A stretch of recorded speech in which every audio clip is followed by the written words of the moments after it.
Okay, good morning, good afternoon, good evening, whatever time you're listening. Welcome to the Fresh Bunch podcast. My name is Mike. We're here with Joel, the great Mimi Pacheco. Ryan is on vacation. And we have I would describe it as one of my flower heroes because I have a short list of flower heroes, and here is absolutely one of them. Mr. Marc Sassen of VIP Roses and VIP Breeding. Calling in from the Netherlands. If you live somewhere in outer space, maybe on the planet Pluto, maybe you don't know who VIP is. But I'm sure most of people listening know exactly. I think so. I who believe is so. VIP Roses and what they mean to the flower industry as a family, as a brand. I always call them the nutty professors of flowers because they do the coolest shit that you could think of with flowers. And they were doing color enhancing and craziness with all kinds of flowers before it was a thing. So they've been doing it, and I love to get into that story, Mark. I love to get into the story. How did you get into the rose business? How did you start color enhancing all these things? And how did you even evolve into being a breeder? So please, Mark, tell us about it. Yes.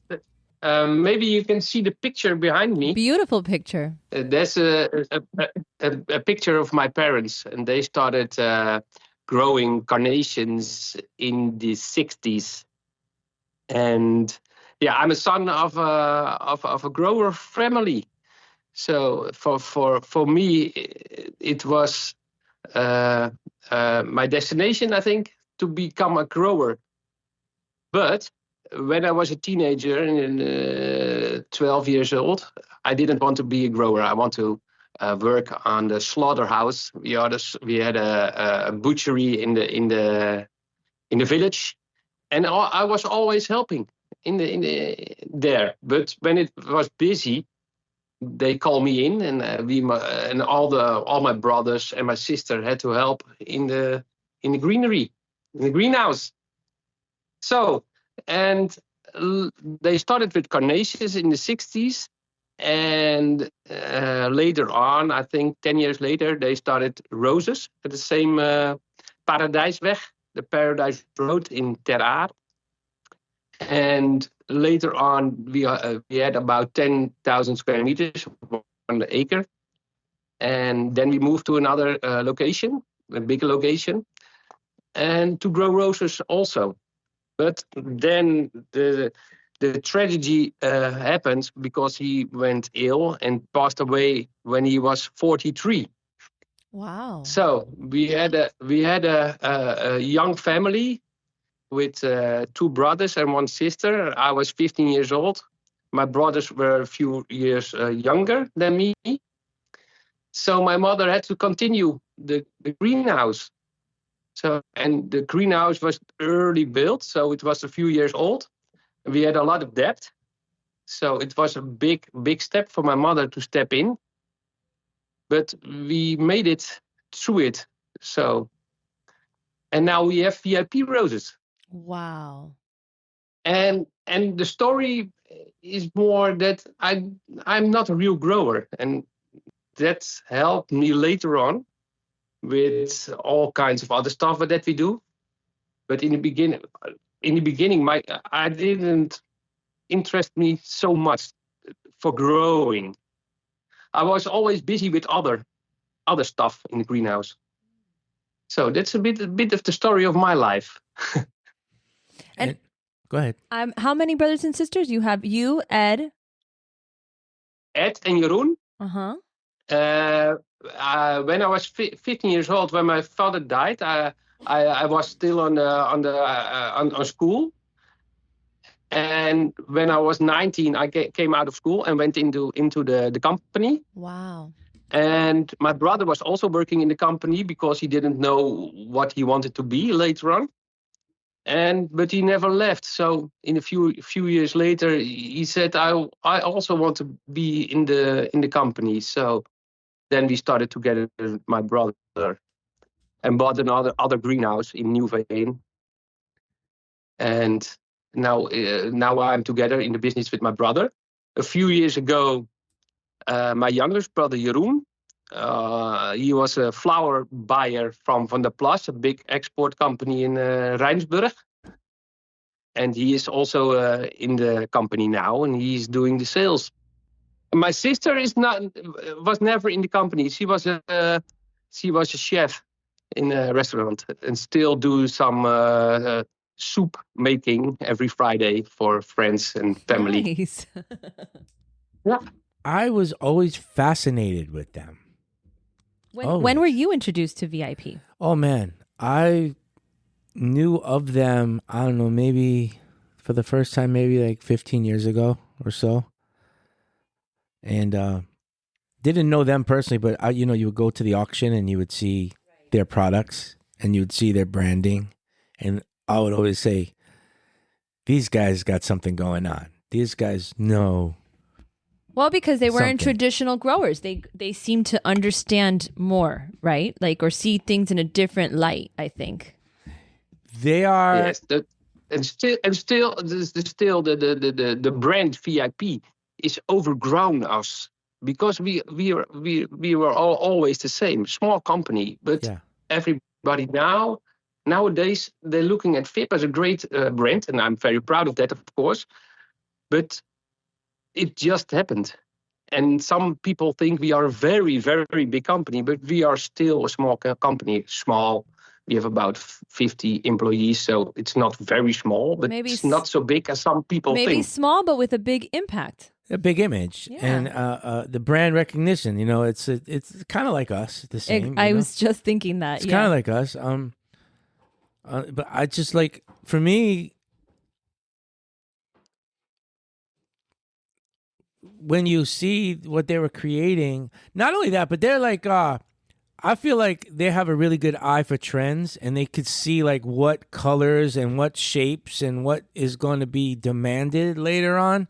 And they're really good at choosing varieties that historically, in my opinion, they've been really good at choosing varieties to grow that will pretty much always be demanded in the market. They're really good at that. And then, the stuff they did with color aside, so they have like, forgive me for explaining it, Mark, but I want everybody to understand that they have different areas of their business.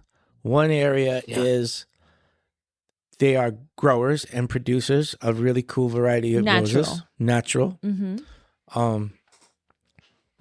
And then another segment of their business is they are creators of flower art. So they take a flower and they'll have a vision for that flower. Maybe they want to make it look like a Christmas flower, and they're going to put snow on it and sparkles and glitter and color and all kinds of stuff.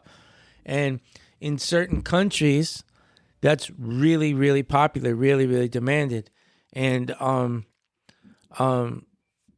always been fascinated with that. I've always liked flowers with color, even when it wasn't a thing. Like years and years and years ago, I was bringing Dutch chrysanthemums to New York, and we brought them, and they were painted different colors, and it was absorption dye back then. It wasn't sprayed, or it was all absorption dye, and it was a big deal in the New York market to have those. And then I had this idea to get some of the paint and bring it to Colombia, and I went to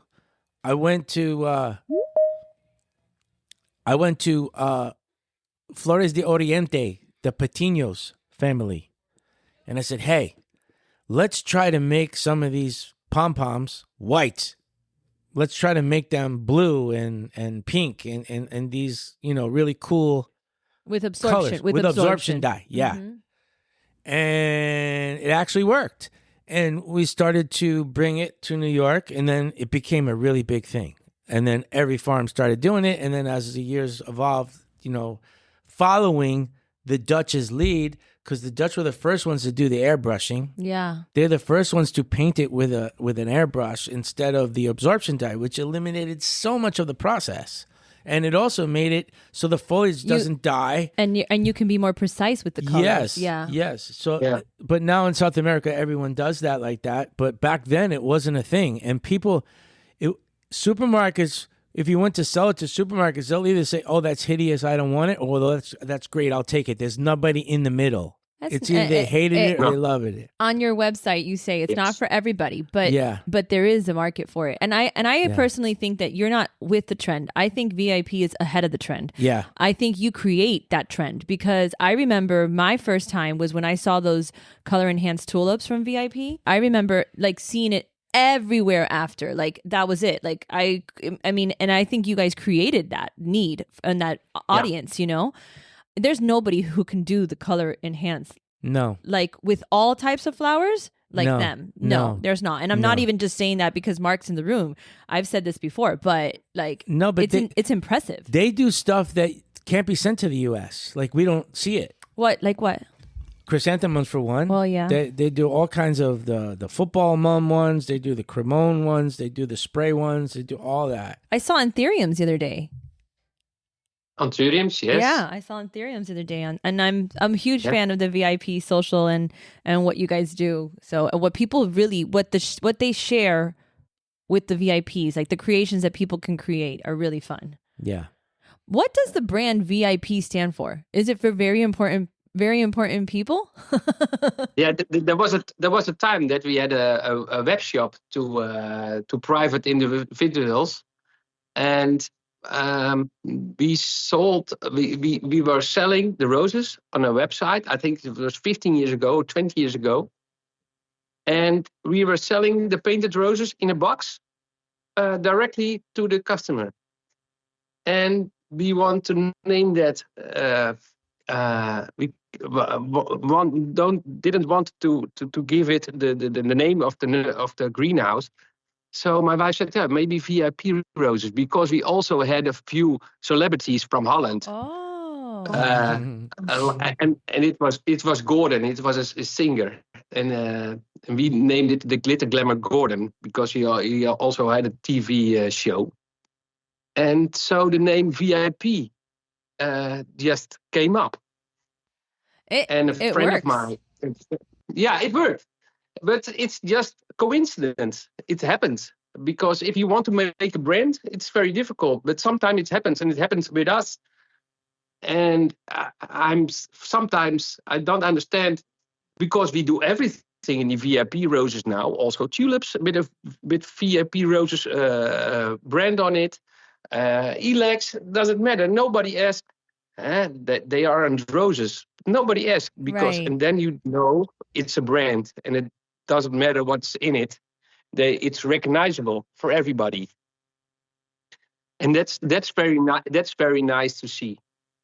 And with the tubes, when we started the tubes, then it exploded on Instagram. Oh my gosh. Because painting tulip wasn't new, only not in the colors that we liked. Yeah. So we refined it. That's more. Yeah, that indigo that gives you like a light purple, and then I mean that gives you an experience for people who are not flower people, and they see that, they are like, what a freak. Like, this is so cool. I've never seen anything like that. And they don't know it's color enhanced. You know what I mean? So it's really fun to see like what you guys did to that market. But they do something very smart with their brand. They also connect their family history to their brand. Beautiful. The branding is all, I mean, the pictures, the old pictures. Yeah. Yeah. You feel nostalgic while feeling, something new. It's nice. Yeah. And because they do that, in my opinion, we never talked about it, Marc, but I think when you guys look at that every day and you look at that branding, I mean, of course, it's just another day and it looks like yesterday, but I feel like because your family history is on the packaging, it kind of is motivational in a way, because every bunch, every box, every bucket that goes to the clock, wherever it's going, has your family's picture on it. But it still is a family company. Yep. Because all my brothers are in it, and always talking 7 days a week. We walk around the greenhouse and talk about flowers. So we living flowers. That's awesome. Yeah. Plus, you have the next generation in there too. They're helping out. Yeah, but the next generation is only Rowan, the son of Ed. Mm-hmm.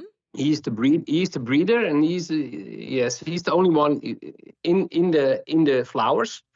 And then my son Tom is doing the video content company, and he started with flowers and in our greenhouse. But now we have a lot of other people companies, all kinds of companies, not only growers or greenhouses. And there's He works for a lot of companies. and it's either your niece or your daughter that has the flower shop that does amazing. Yeah. I follow that flower shop, is amazing. She does silks. Oh, Really nice silks. oh, Really nice. beautiful. Yeah.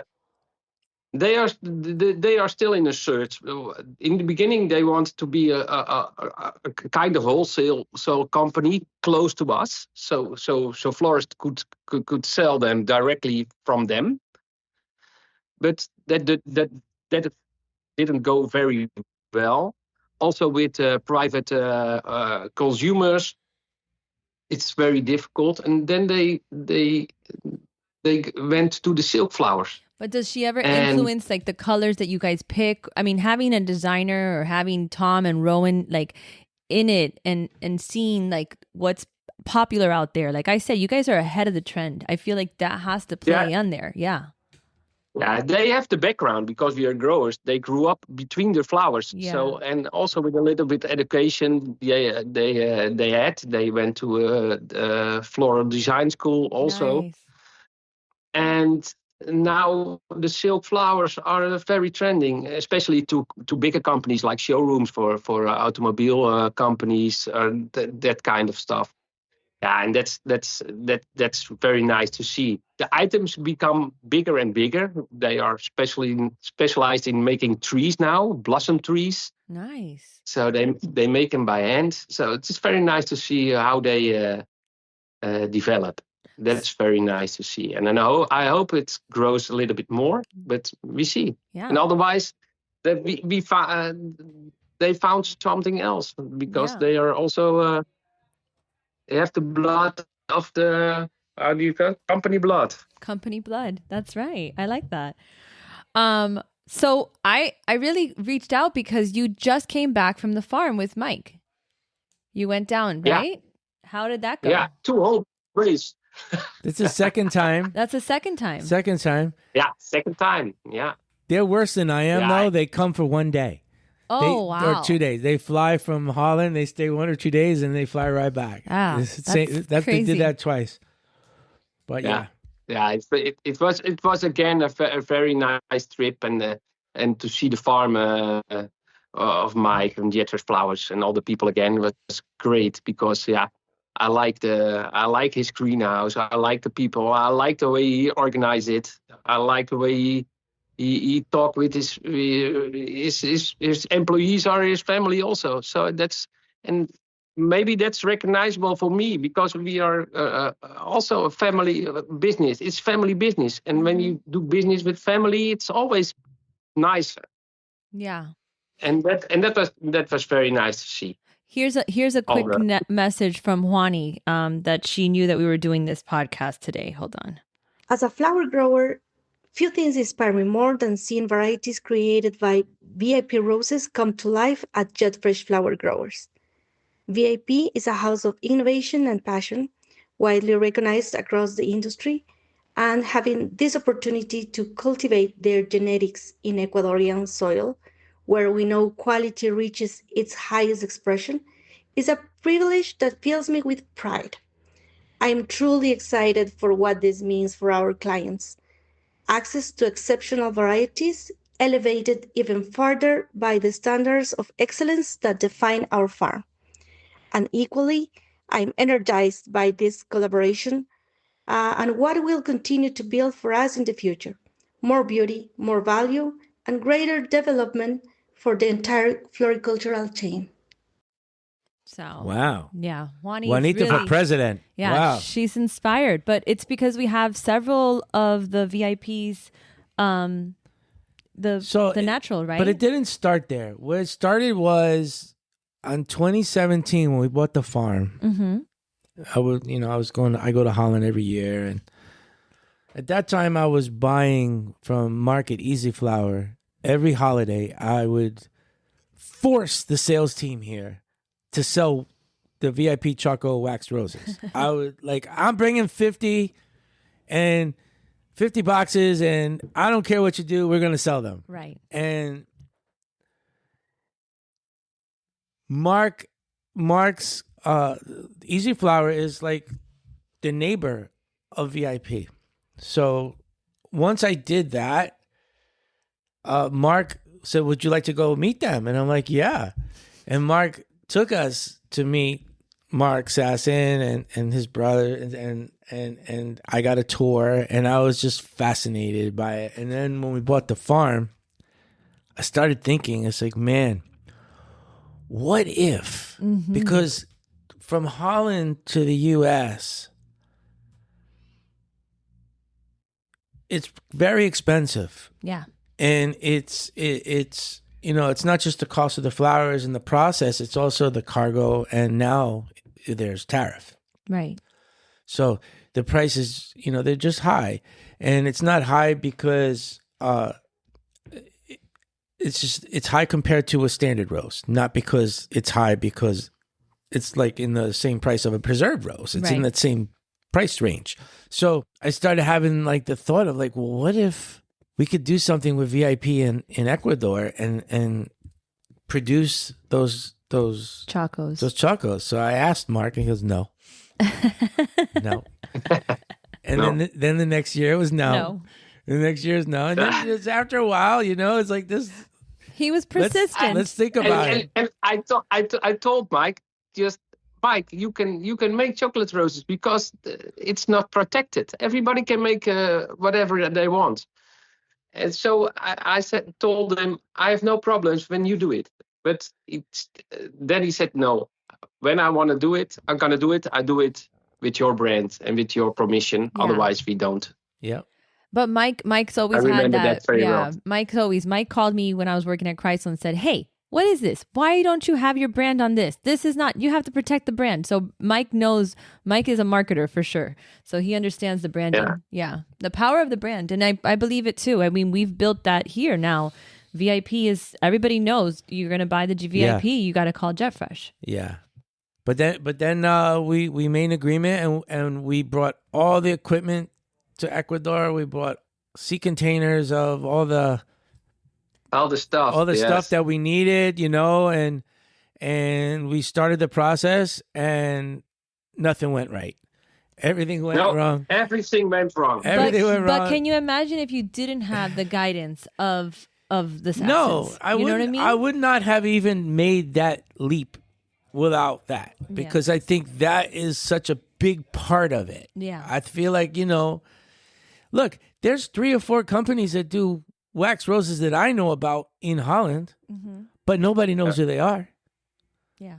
Nobody knows their company. Nobody knows their brand. Nobody has any idea. They might even do 10 times more volume than VIP does, and they still nobody knows who they are. Right. So that's why. That's strange. That's why. Well, because it's a level of quality, and it isn't a rush job. Everything is done with great detail, and it isn't about how many they can make. It's about how well they can make them in numbers. So that's where I want to live. I want to live. VIP is a boutique farm. They're boutique growers. They don't have huge, massive volume of any one variety. And I'm kind of following, Juanita and Carlos and I are kind of following in their footsteps of keeping a boutique mindset. Right, because you're mindset. you're inspired beyond the color enhance. You're inspired by the farm and the way that they're doing it. Yeah, yeah. I wish we could sell them open like they do. I wish we could export them open like they do. The presentation of the cut stage of how they ship their flowers throughout Europe, through the clock or selling through exporters, whatever. Most of it travels in water the whole way. Yeah, and the travel times are a lot shorter. Upright, right?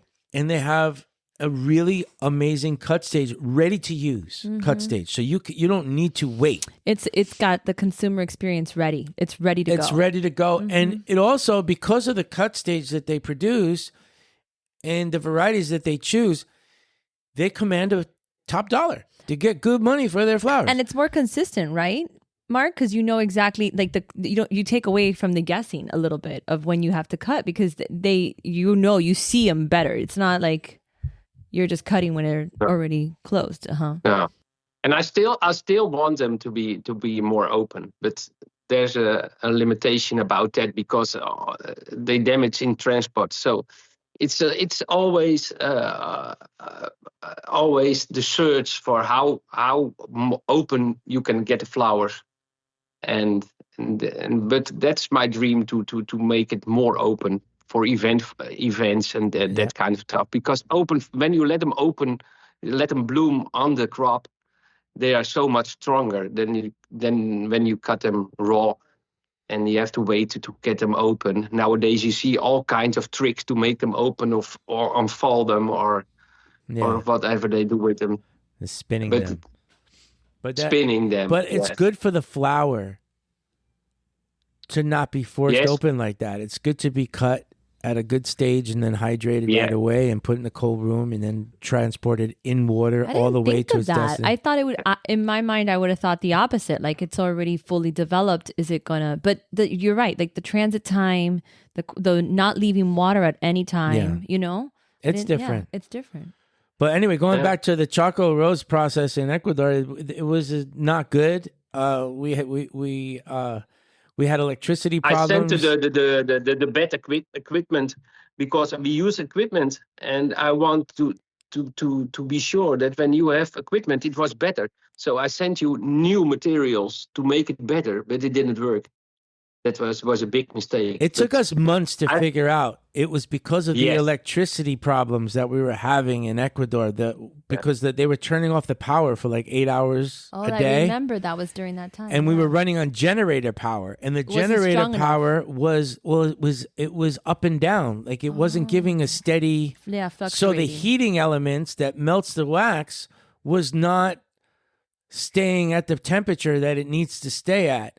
So we had to send all that equipment back and then get it all replaced. And it took us a while, but we got it right now. Oh, do you guys have it right? We got it right now. You see the Christmas display that we have? Oh, my goodness.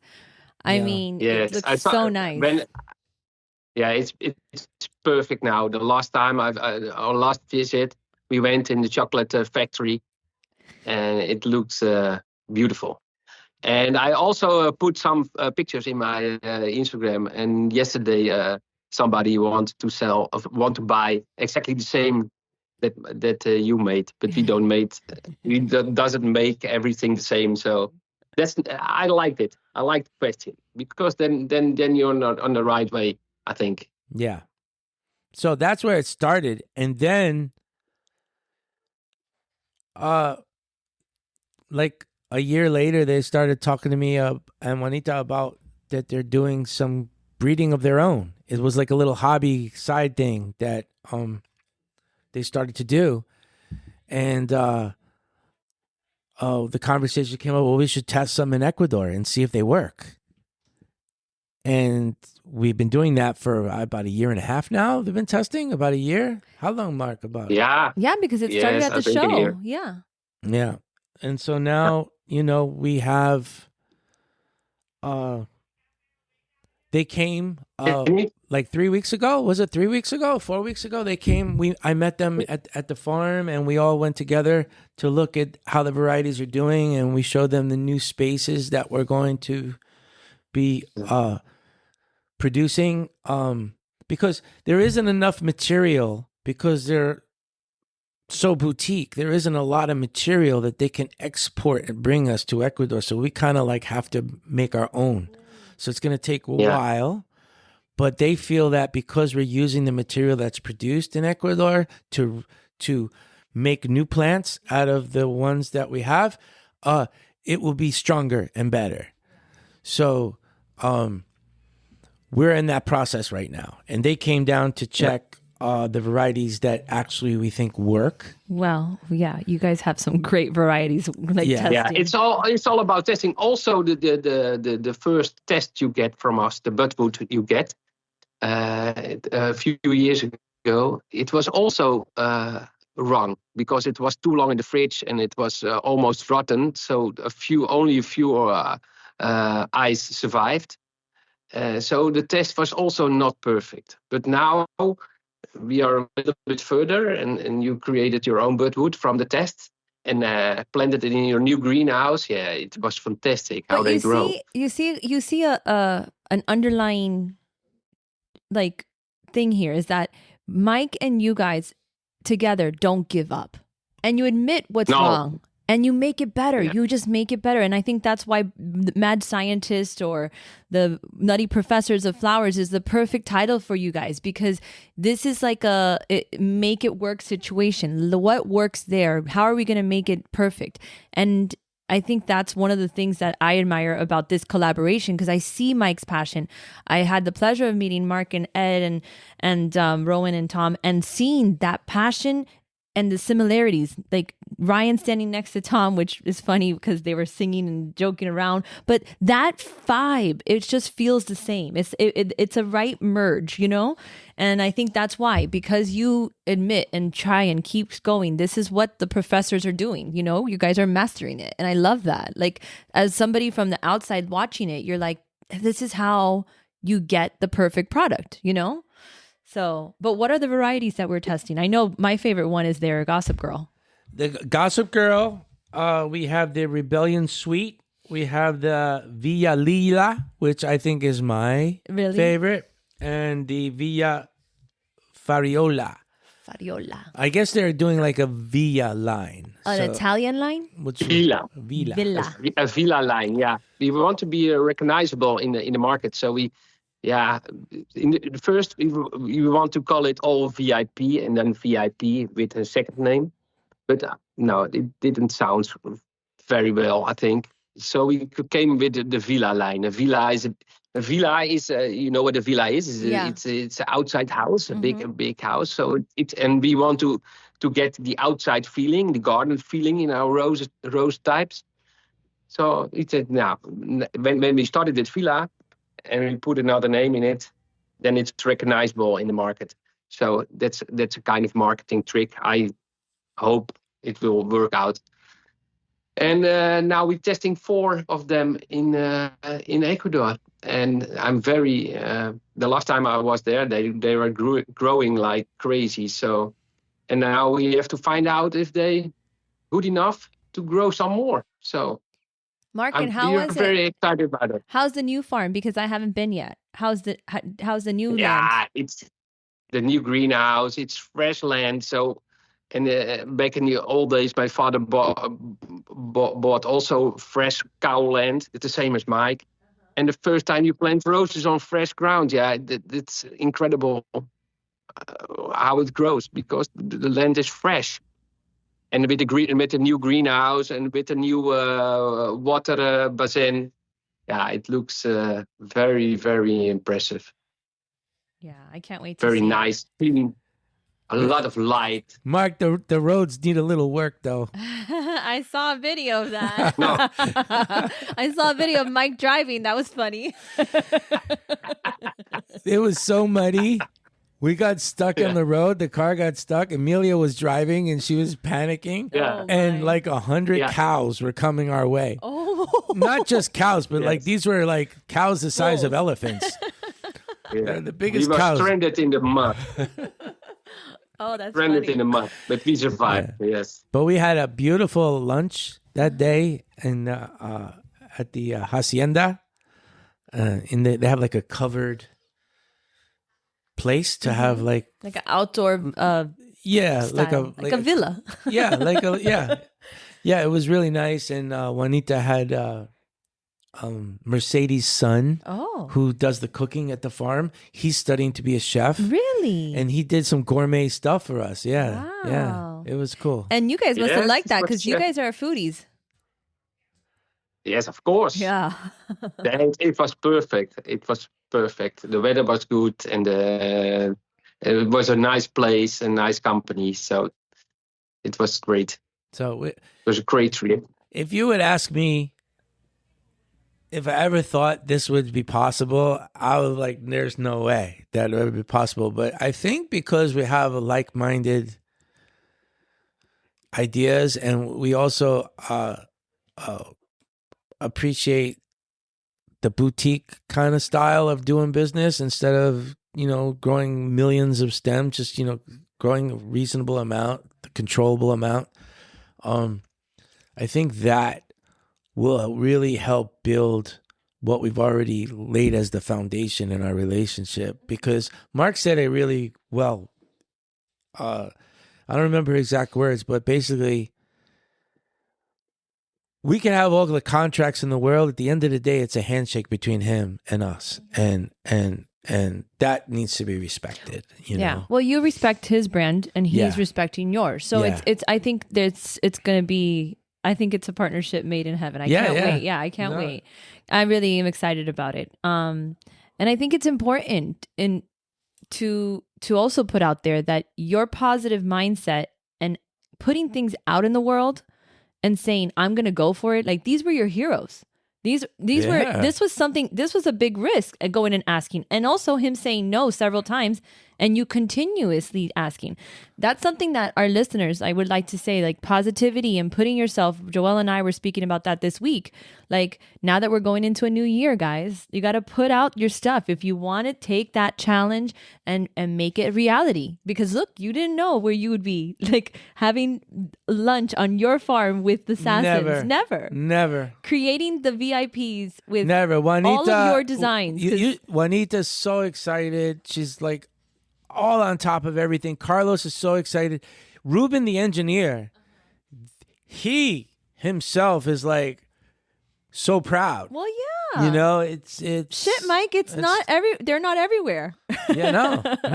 They said yes cool. to Jet Fresh. That's cool, but they will be.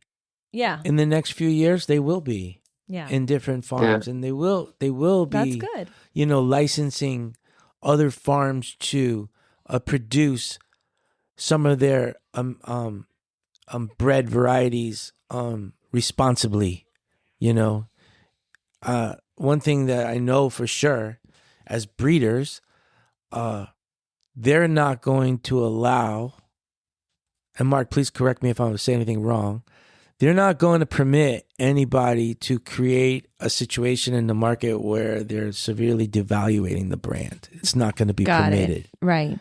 It's going to need to be like a different kind of opportunity for growers, and where they have some real responsibility to protect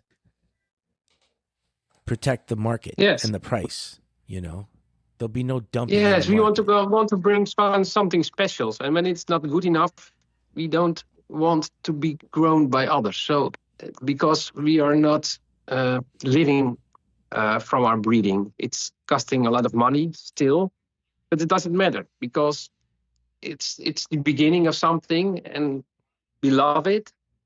And making money is not on the first place. It's maybe far behind. We want to grow special roses that we like ourselves, and we hope that some of them also succeed in Ecuador, and that's our goal. I think it's maybe it's gonna cost maybe 10 years, but it doesn't matter. We have time. Doesn't matter. You got nothing but time. Exactly right. And there are men like Marc out there in the world, not just in the flower industry, but in many, many industries, that have already done pretty much everything and already, they've done their 20, 25 years of hard work. And if they wanted to, they probably could just like hang up the hat and say, okay, I'm going to live my life now. I'm not going to kill myself working in flowers anymore. And at that point, a lot of people in that position, they're not doing it for money. Right. The motivation it isn't about is money anymore. Right. It's about, the money's a byproduct of what the money gives you might get right. if you're successful. But they're not, in my mind, the way I see it from the outside looking in, they're not waking up every morning saying, how much money can I make today? They're waking up every morning as, how much shit can I create today? What kind of new stuff can I create today? What kind of crazy, unexpected stuff can I spray on top of these anthuriums or whatever. It's like that's what they're doing. And then at the end of the month, if they made some money, that's cool. But I don't think at this point that's what it's all about. Yeah. And I don't think this breeding project is all about how much money they're going to make. It's about being special. Yeah, right. it's about being special, being different, and being able to affordably grow those varieties. Well, and you're Because opening. it's expensive in Holland to grow flowers. Oh yeah. It's expensive. He Yeah, has yeah. The breeding was a little bit of a joke of a hobby because Rowan worked at Schreurs Roses as a stagiaire. And and we said, now you have space and you have time, just make it happen.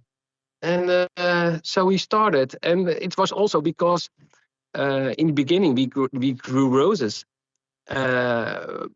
for one or two varieties like Avalance, and in the beginning the Frisco, maybe you know it, the small-headed yellow rose. Mm-hmm. And a lot of growers, maybe 10 or 20 growers had Frisco of Avalance. And there was a competition between the growers. And we never won that competition because we weren't really growers. And then we decided we want to grow different stuff. So I was looking by the breeders. And I liked everything what was a little bit different. With a different shape, with different color, or a head size, or spray, didn't matter. It had to be different from the rest, and that was a long.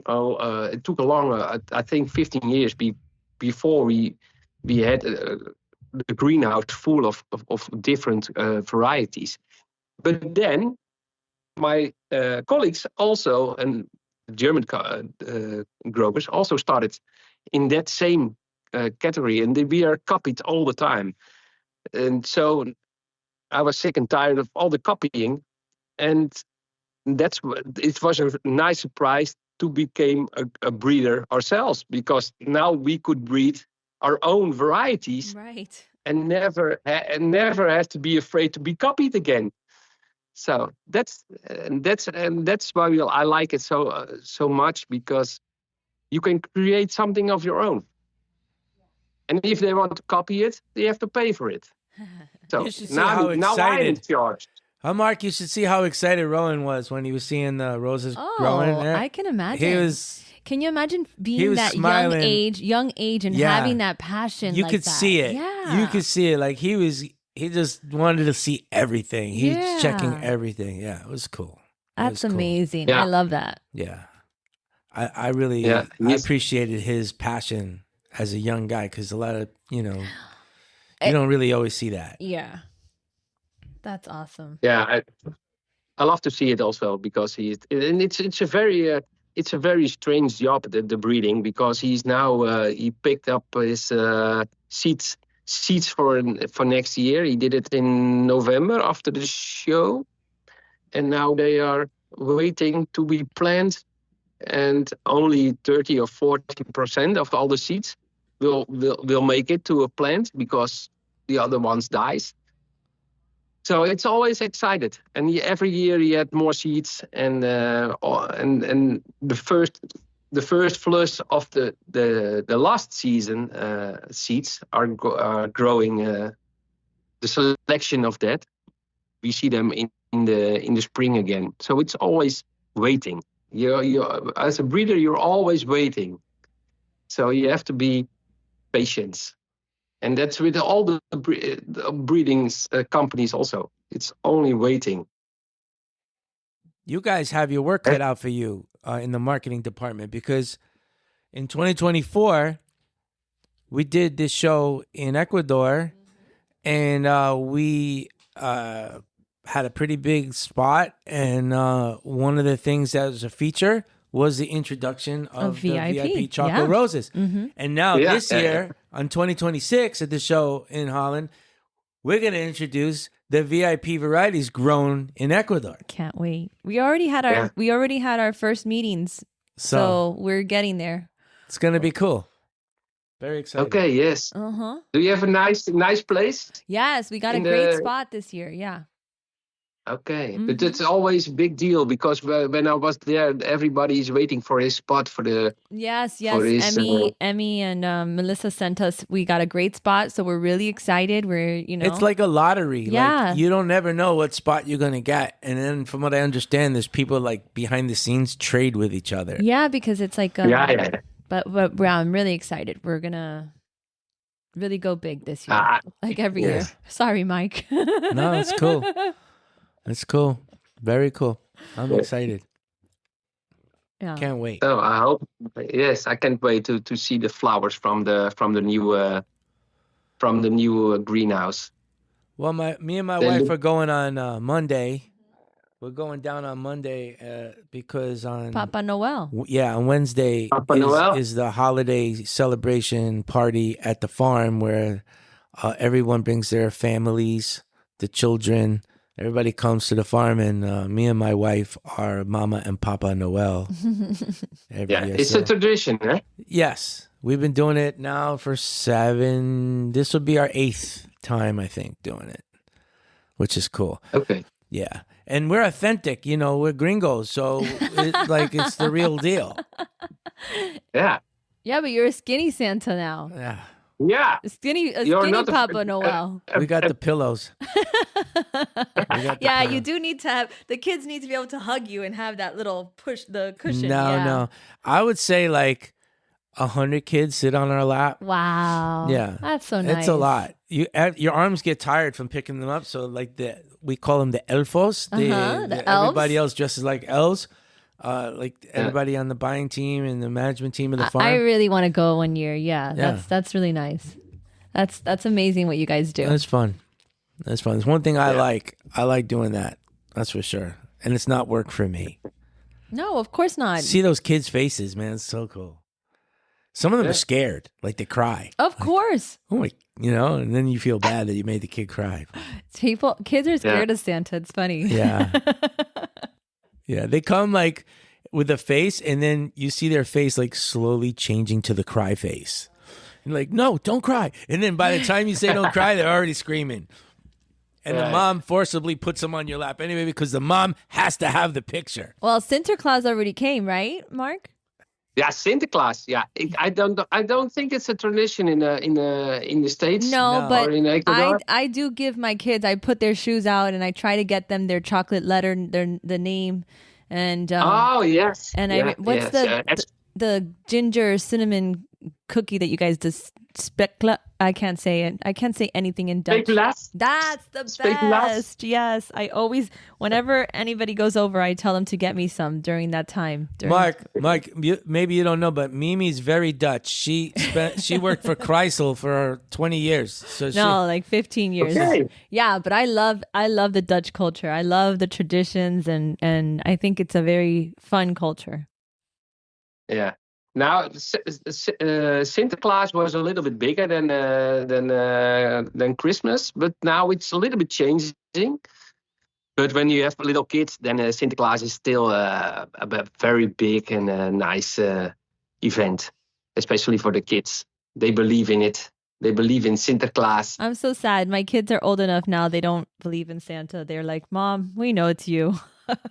So there's something about the magic of the house that you have to maintain. So I put on Christmas candles and Christmas music, and I try to make the house smell like a Christmas tree. And yeah, you got to keep it going because it's something about this time of year that even adults, we feel it. You know what I mean? Like we get that little feeling of like nostalgia. So I got to keep it going. Yeah, it's a nice period. But how is the Christmas sales at your place now? Is it better or it's sloppy. It's sloppy. Yeah, I don't feel the demand as strong as it was in years past for the autumn season as well. No. It's kind of sloppy. We have here in the U.S. we're a little bit really screwed up. We have all kinds of things going on here which can take people out of the spirit pretty quickly. And some people, there's a lot of uncertainty out here. So, people are a little bit more frugal with their spending. And interest rates for credit cards and things like that are like 30%. So Yeah, we can see it on the prices also on the roses we buy. We buy for the chocos and the wax roses. yeah, They are very cheap, and maybe that's when you want to buy them. It's good, but you know that it isn't good because when the flowers are cheap, the market is not good enough. yeah. So I don't know if you heard, Mark, but a week ago Saturday we had a bad hailstorm at the farm, and it tore some of the plastics off the greenhouses, and 2 greenhouses actually got knocked down from the weight of the hail. I didn't hear that. Yeah. Oh, that's very sad to hear. Very heavy wind and huge hail balls, and very heavy. So it basically sat on top of the greenhouses and tore through because it was too much weight. So we're in the process of repair. And did the crop survive or not? Yeah, we had a lot of damage on the roses also. Most of the varieties that were damaged are established varieties, so they'll come back. It's not big deal. It's just it brought productivity from a low point to an extra low point. So we have a very low productivity. So the farm's not able to have good sales for Christmas, even if they wanted to, because we're really focused on repairing everything. Which is mainly. But is it straight? I think the weather is normally you have a little bit. It could happen. It can happen. Does it happen more? It's never happened to us. Like I've seen it on social media over the years. It's happened to this farm or that farm or another farm. And you always say, "Wow, that sucks." I hope that never happens to us. But it did happen in our area. It was almost like the storm just stopped for like 20 minutes and didn't move and just poured down wind and hail on top of the greenhouses, and so repairs are already underway, and we're getting everything repaired. But it definitely was a disappointment for the Christmas season. Yes, I understand. Yeah. But and when you what doesn't kill you makes you stronger. have to fight the elements always. Yeah. Well, I'm learning that. I'm learning that. Like, I'm way more sympathetic to my suppliers now than I was 7 years ago. I'm way more sympathetic and try to not complain as much. Yeah. Because I get Did you remember what I said to you when you told me that you became a grower? Yeah. Did you remember that or not? No, what'd you tell me? I know you were next to in my car. It was a few years ago, I think. When did you start your farm? 7 years ago? 5 years ago? 2017. It'll be 8 years soon. Okay, and you were next in my car, and you told me you became a grower in Ecuador, and I said, "What the hell? What are you thinking?" Yeah, you're not the what only are you one. doing? You're not the only one. I think I had more of those than I had good for yous. I had way more of you. Are you crazy out of your mind? Than good for yous. Yes, but very good. You did it. Sometimes you have to do crazy things. Look, one thing that I learned is that on a boutique level, you're never going to become rich growing roses. But if you're looking for a passion project or something that is going to really take you to another level of being involved in the flower business, 100% doing what we're doing is worth it. It's worth it. And setbacks like this, it happens. They're unfortunate, but they happen. And look, we could be one of those 100, 200 hectare farms who might have got their plastic blown off too. Who knows? No one's exempt from Mother Nature. Big, small, doesn't matter who you are. But I think it's part of the process, and I think it's part of the learning. And I'm pretty sure in my lifetime I'll never see the investment come back in cash. No. But I get it back in so many other ways. Well, Steve Jobs is the one who said it, but the people who are crazy enough to think that they can change the world are the ones who do. And sometimes it's really important to take those risks because you are going to change. You're changing how many families' lives? You're changing people's trajectories. Mark, by bringing VIP to Ecuador, you're changing the floral industry in America. Believe it or not, you will. So, I mean, that is the thing. Take the risks and you will see the rewards. I know they're not fun because I'm not putting my finances behind it. But if I had that money, Mike, I'd put it behind the Jet Fresh flower growers because that farm is something special. Really, really is. It is. It's something special. We hear it all the time. We hear it all the time. People come in here and say, you feel the same here as you feel in Ecuador. It's crazy. And it's just a vibe, you know? Everybody knows Mike. And when I'm talking about Jet Fresh, everybody knows the man behind it, and that's perfect. Yeah. Because it's not a company. It's somebody. And that's what I tell Mike. I'm telling him, love it or they can love you or hate you, Mike, but you're making an impact, and that's what it's important.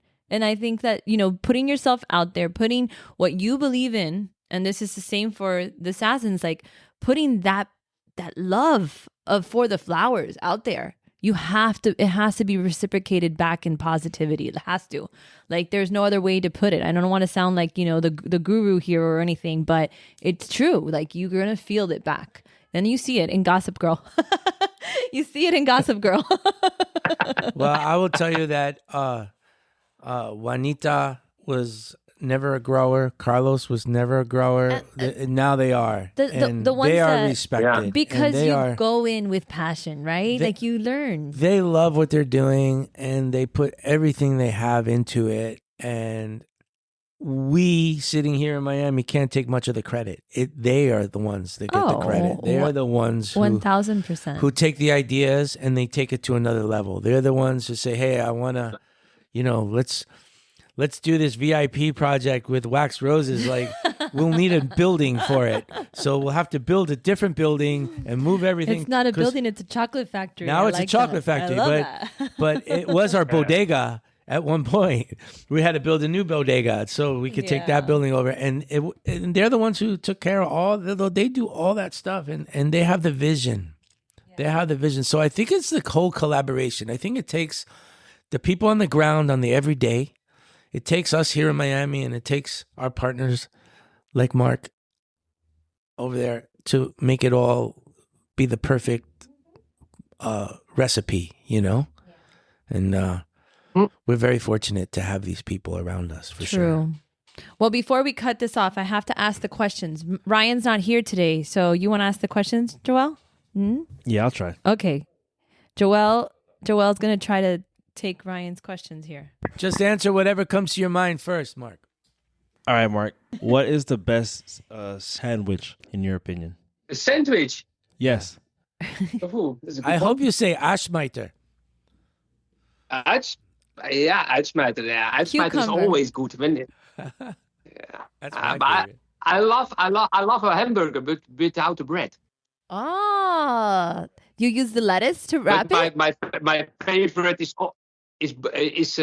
real old cheese directly from the farmer. Oh.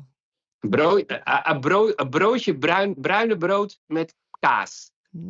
Say that twice. Brown bread with cheese. Okay. What is your favorite flower? Yeah, it must be the rose. Yes, it must be rose. A garden rose. And I think Westminster Abbey is my favorite in the roses. Oh, beautiful. Good one. And not because it's so special, because it was 10 years ago. It was special because it was all different. The color was different, the shape was different, and nobody was daring to plant it, and we did it. And yes, that's a very, very nice one. For growing it is very terrible. It's not producing. It's always in the mildew. It's but that's why you appreciate terrible, it. but the story behind it it's fantastic. Yeah. What is the most overrated flower? Overrated? Yes. Oh, I don't know that one. But what I know is that before we painting, I never looked to all the flowers, and now I'm in the I'm constantly searching for other flowers to paint. So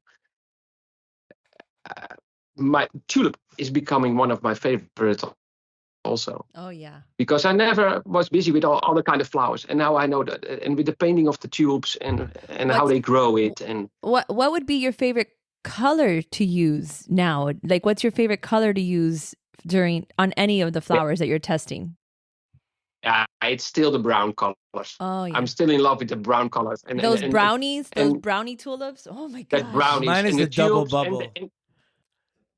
The double bubble bubble is is blue. It's always That's my the story favorite. behind is also that's also nice.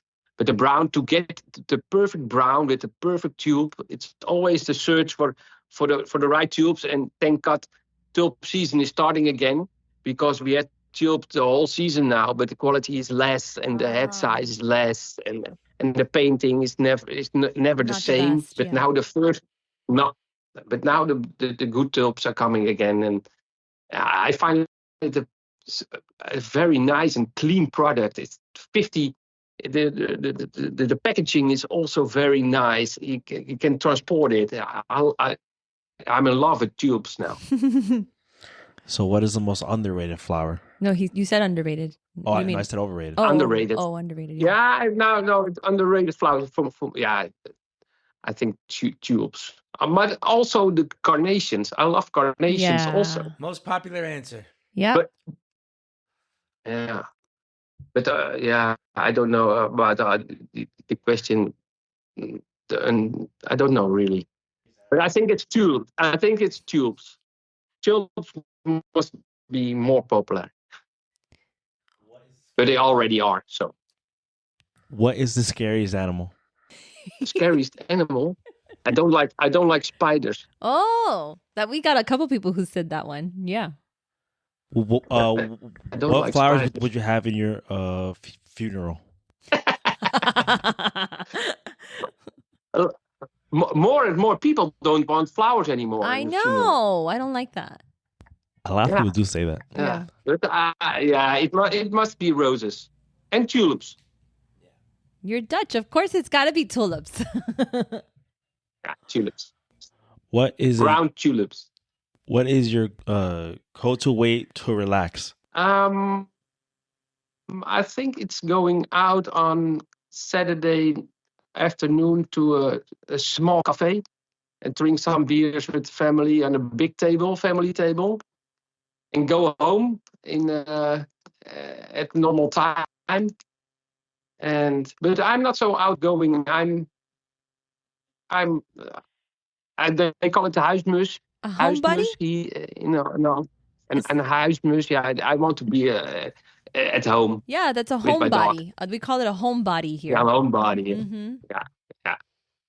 But Saturday we're going to a big concert in Holland with thousands and thousands of people, and they gave it to me with my birthday, but I don't like that so much. No. Too many people. I don't like crowds. Perfect. So then what would be your drunk food, your favorite drunk food? What are you going to have on Saturday after you go home? Oh, that's you mean the beer? Yeah, after the beer. After the beer, what do you get? Frites? You get some bitterball? You get Brood Frikkendale? shawarma. Oh, shawarma, yes. Shawarma, yes. Kebab. With a lot of knoflook sauce, garlic sauce. Yummy. Okay, I'm So- going to Holland. And if you could have if you could have lunch or dinner with a famous person or historical or anybody, who would it be? It would be Max Verstappen. He's my hero. Who is that? It's a Formula One driver. Oh, cool. Oh, my grandson loves Formula One. He knows all the drivers. I'm going to tell him about that guy. For what brand? Who does he drive Yes, for? it was Red Bull. Oh. He drives for Red Bull, and he was second in the World Championships in Abu Dhabi this weekend. Wow. So it was a very special year for the Formula One. Mark's also a motorcycle enthusiast. Oh, really? Yes. Today it was 13 degrees outside Celsius. And I was doubting, shall I take the motor or not? Because it's always rainy. But now it's dry and the temperature is high. But I didn't do it. No. Wow, But I can't wait to jump on the motor again. I would have thought you ride motorcycle when it's warm outside. But I guess you want to wear all that cool gear. You want to wear all that Wear leather. the leather, yeah. Yes.